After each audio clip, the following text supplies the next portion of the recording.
Hi, welcome back to Littleton. So this is an update on the layout and rolling stock and having a look at my Christmas haul, so to speak. So first up, I got this, it's on the points there, come on, there we go. So I got the Port of Bristol Authority Dock Shunter from Hornby. This was in the January sale, reduced from £110 down to £60. 65. Very lovely, very detailed little logo. Let's see if I can get a better view. There we go. So I'll just adjust the stand a second. There we go. There we go. So there is Sentinel. The reason I got this is because Avon Valley Railway, they have a blue Sentinel, which is an 080 that pulled the trains when I was a lad. And this is the closest thing there is to it. So when I saw this, I had to get it, and I have finally got it at the price I wanted to pay. Okay, going on from that. So I've picked up, and I'll zoom out for this. So this is an Airfix coach, LMS composite brake, I think it is. The reason I've picked this up is because I need an LMS auto coach, but no one makes them, so you have to buy a brake coach and modify it.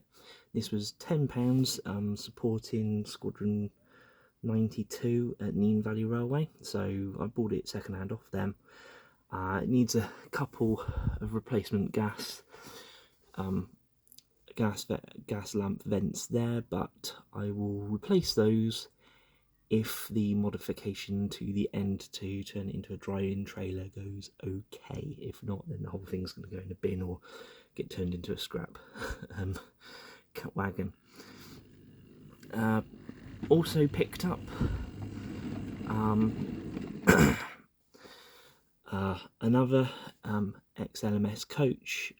This one's made by Mainline, and this one I picked it up because I picked up a couple of Mainline Patriots and Royal Scots, and I need some coaches to go with them, and I like to try and match brand to brand because then the level of detail on the coach matches that of the train. It doesn't look out of place then.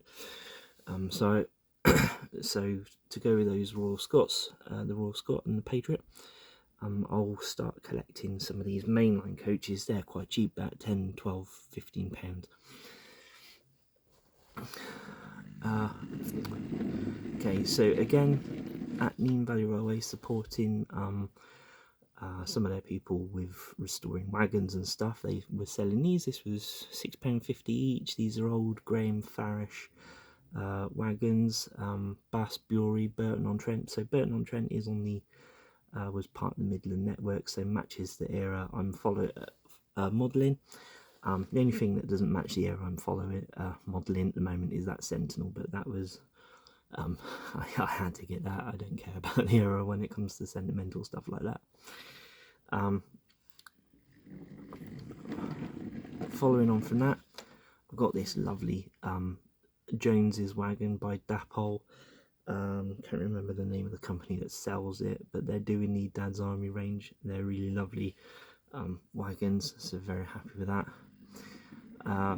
Picked this one up because it was quite different, the LMS furniture removal service. So I will have a few items in LMS livery because I've gone for the 1950s. I will pretend that some of the items they've perhaps not got round to rebranding yet. so I may have the odd LMS item on the layout. I think just the lettering and the detail on this is particularly just really lovely looking. So and it was £4, £7, something like that. So I had to pick that up. Then also got this rather old cattle wagon.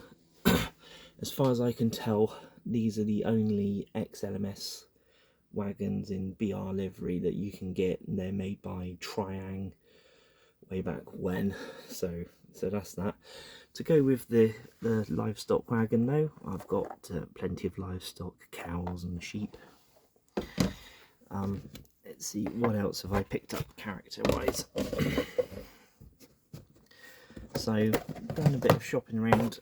Again, I either buy from local sellers or from, well, I do a mix. I buy a bit of eBay, local sellers and Heritage Railways. Always try and buy something at Heritage Railway to support them. So I've managed to get the 1950s train crew and the locomotive staff. And picked up, these were £1 each per bag. Just some little people.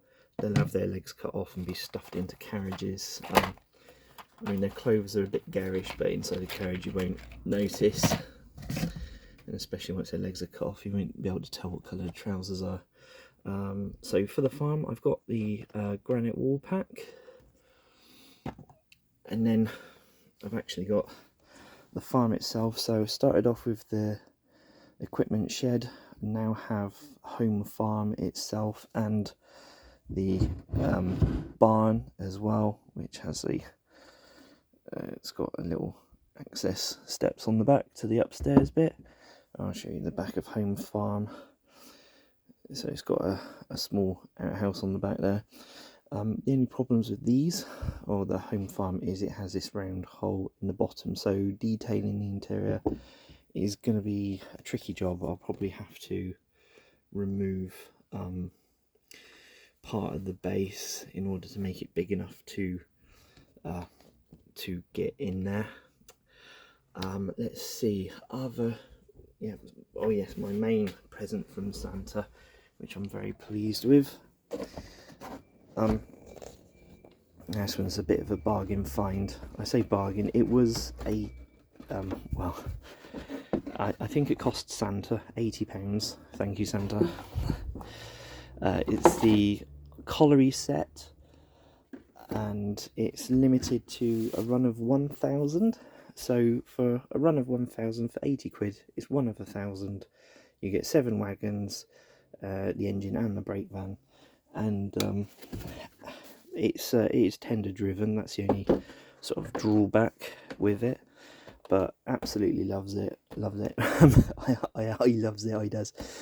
It's right for my period, and it's just nice getting a whole set in one go at a good price for what less than the price so this whole train pack costs about the same as a new 060 or 040. Or even 40 quid less than some of those. Alright, and layout update. So as you can see, work continues. I'm laying the next board up there. So I've got the track so far. That track is not laid, that's just there temporarily. So I said in previous videos that I'll be that I'm loosely modelling Bitton Station on Avon Valley Railway, and I have to draw your attention to this website. So if you're starting out and you're like, I don't know, so one of the questions is, when I'm doing this, well, what signals do I need, where do they go, how many points do I need, what does the layout look like, and all the rest of it. And of course the track at Avon Valley Railway is different to what it was before. They've got many more sidings because of all the stock that they keep stored at Bitton. But this website, signalbox.org, go on there. They don't have everything, but they do have a lot, and I mean a lot of these plans for stations and halts and things. and they're apps, and this is fantastic. I don't know, I've not seen anybody else mention this website, but I will strongly recommend it. John Hinson does the drawings. Yeah, so it's signalbox.org. You can go on, you can sort by see these signalling plans and by region or station or whatever area.